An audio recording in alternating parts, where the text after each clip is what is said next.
कहानियां थी। बेजुबान। रात का सन्नाटा चारों तरफ पसरा पड़ा था। रघु की छत पर आधी रात को पायलों की छमछम की आवाज सुनाई दे रही थी, जिसे सुनकर रघु, उसकी पत्नी सुषमा और 6 साल की बेटी अनन्या बुरी तरह से डर गए थे। छमछम की आवाज ऐसी लग रही थी जैसे कोई सीढ़ियां उतरकर नीचे की तरफ आ रहा था। कौन हो सकता है इस वक्त? ये आवाजें जो इस घर में रोज सुनाई देती हैं, पता नहीं किसकी है। जब से इस घर में रहने आए हैं तब से आधी रात को हर रात इस तरह की आवाजें सुनाई देती है। मैंने कितनी बार आपसे कहा है हमें अब ये घर बदल लेना चाहिए, लेकिन इस घर में आए हुए हमें 1 सप्ताह भी नहीं हुआ। इतनी जल्दी दूसरा घर कहाँ से मिलेगा? पापा, बहुत डर लग रहा है। ये आवाज किसकी है? कौन है हमारी छत पर? अरे कोई नहीं है बेटा, तुम सोने की कोशिश करो। आज तो मैं देख कर ही रहूंगा, आखिर कौन है ये इंसान जो हर रोज हमें डराने की कोशिश करता है। सुषमा ने कसकर रघु का हाथ पकड़ लिया। रघु, मैं तुम्हें कहीं नहीं जाने दूंगी। मुझे बहुत डर लग रहा है, कहीं कोई बुरी आत्मा का साया या कुछ और हुआ तो।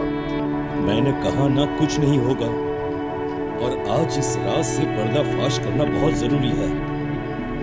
रघु दबे पैर अपने घर से ऊपर की तरफ जाती हुई सीढ़ियों के पास आता है, लेकिन अचानक वो आवाज बंद हो जाती है। तभी रघु ने महसूस किया कि एक साया उसके करीब से गुजर गया। रघु ने पलटकर पीछे की तरफ देखा। कौन है? कौन है वहां पर? मैं कहता हूँ कौन है? तभी रघु को रसोई के अंदर से मटके के गिरने की आवाज आती है। वो दौड़कर वहां जाता है। अरे ये अचानक मटका कैसे गिर गया? क्या हुआ? पानी का मटका नीचे क्यों गिरा दिया? मैंने नहीं गिराया, पता नहीं कैसे अचानक से ऐसा लगा जैसे कोई था वहां पर। रघु, मुझे बहुत डर लग रहा है। तभी अचानक से रघु की नजर रसोई की खिड़की पर बैठी एक बिल्ली की तरफ गई, जिसकी आंखें बड़े खतरनाक तरीके से चमक रही थी। तुम भी ना सुषमा, रसोई की खिड़की खुली छोड़ दी। लगता है ये बिल्ली अंदर आ गई थी और इसी की वजह से मटका नीचे गिर गया है। इसके बाद रघु और सुषमा जाकर अपने बेडरूम में सो जाते हैं। उन्हें इस बात का ख्याल तक नहीं था कि उनके घर में एक बेहद खूबसूरत लड़की का साया पायल पहनकर बेतहाशा नाच रहा था, लेकिन उसकी पायलों की आवाज इस वक्त रघु और सुषमा के कानों तक नहीं पहुंच रही थी। अनन्या, जल्दी उठो बेटा, स्कूल के लिए देर हो रही है। देखो मैंने बाथरूम में पानी रख दिया है, पहले नहाना शुरू करो बेटा। मम्मा, आपने पानी ठंडा ही रखा है ना? मुझे इतनी गर्मी में ठंडे ठंडे पानी से नहाना है। मेरी रानी बिटिया, तुम्हें क्या लगता है जून के महीने में मैं तुम्हें गर्म पानी से नहलाऊंगी क्या? ओके मम्मा, मैं अभी नहा कर आती हूँ। अनन्या बाथरूम में जाती है और अगले ही पल उसके चीखने की आवाज सुनाई देती है। रघु और सुषमा बाथरूम में दौड़कर जाते हैं और उन्होंने देखा कि अनन्या का पूरा शरीर जल गया था। उसके शरीर पर फफोले पड़ चुके थे। ये क्या हुआ मेरी बेटी? ऐसे कैसे जल गई? अरे सुषमा, ये तुमने क्या किया? अनन्या के नहाने के टब में ये खोलता हुआ पानी भर दिया। वो नादान बच्ची उस टब में उतर गई और देखो उसका क्या हाल हुआ है। मेरा यकीन करो रघु, मैंने गीजर ऑन तक नहीं किया था। ठंडा पानी मैं खुद अपने हाथों से भर कर गई थी। रघु की नजर गीजर की तरफ गई, जिसमें से लाल रंग का धुआं नजर आ रहा था। ये देखो सुषमा, तुमने गीजर भी खुला छोड़ दिया है, जिसकी वजह से इसमें से धुआं निकल रहा है। क्या कर रही हो तुम? मैं सच कह रही हूँ रघु, मैंने ऐसा कुछ नहीं किया। उधर दूसरी तरफ अनन्या बुरी तरह से रोए जा रही थी। शाम के वक्त जब अनन्या की तबीयत थोड़ी ठीक हुई तो सुषमा ने उसे सुला दिया। थोड़ी देर के बाद रघु और सुषमा भी अपने कमरे में जाकर सो गए, लेकिन रात के ठीक 12 बजे अचानक से सुषमा की आंख खुली। रघु उठो, अनन्या कहाँ है? थोड़ी देर पहले तो यही सो रही थी मेरे बाजू में। अरे जल्दी जाकर ढूंढो, मेरी बेटी की तबीयत वैसे ही ठीक नहीं है, कहीं नींद में उठ रघु और सुषमा अनन्या को ढूंढने के लिए पूरे घर में यहाँ वहां भागते हैं, लेकिन उन्हें अनन्या कहीं नजर नहीं आती। ठीक उसी वक्त छत के ऊपर से पायलों की आवाज आने लगती है। फिर से वही डरावनी आवाज, जैसे कोई हमारी छत पर पायल पहनकर नाच रहा हो। रघु, हमारी बेटी ठीक तो होगी ना? कहीं उसे कुछ। मेरे साथ छत पर चलो सुषमा, मुझे लगता है हमारी बेटी खतरे में है, हमें जाकर देखना होगा, चलो। रघु और सुषमा दबे पांव घर की छत पर जाते हैं। वहां का नजारा देखकर उनके पैरों तले जमीन खिसक जाती है। नजारा बेहद खौफनाक था। लगभग 27 साल की उम्र की एक लड़की, जिसके बाल जमीन तक लंबे थे, नैन नक्श तीखे और बेहद खूबसूरत थी। अनन्या को अपने एक हाथ में पकड़कर जोर शोर से घुमा रही थी और बुरी तरह से नाच रही थी। छोड़ो, छोड़ो मेरी बेटी को। कौन हो तुम? छोड़ो, छोड़ो इसे। आखिर तुम हो कौन और मेरी बेटी के साथ क्या कर रही हो? तभी अचानक से वो लड़की नाचते नाचते रुक गई। उसने पलटकर रघु और सुषमा की तरफ देखा। अनन्या इस वक्त ऐसी लग रही थी जैसे वो होश में ना हो।